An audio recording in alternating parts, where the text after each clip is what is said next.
आमा दिदी बहिनीले कोठामा एउटा दिउ र कलश अनि गणेश भगवान साँची राखेर बिहान बेलुका कुल देउताको पूजा गर्न पकाइदिए भयो। तर केवल घरमा मन्दिर छैन, बाउले पनि मानेको छैन, हजुरबाउले पनि कुल मानेको छैन भने पनि तपाईँको कुल देउतालाई सम्झेर तपाईँले चाहिँ पूजा गर्न पाइयो। घरमा 3 वर्षमा पूजा हुन्छ, बलि पूजा हुन्छ, त्यो मन्दिरभित्र पस्ने चाहिँ हजुरलाई कुलले अनुमति दिँदैनन्। किन भन्दा कुल देउता वंशका मालिक हुन्, कुल देउताको गोत्र चिन्नु हुँदैन।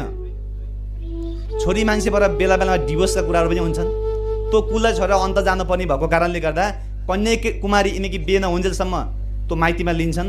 बे भइसकेपछि पनि उसले चढाएको भेटी पनि चल्छ। घरमा आउन भयो, कुलको पूजामा भेटी चढाउन पनि भयो, सारा काम गर्न भयो।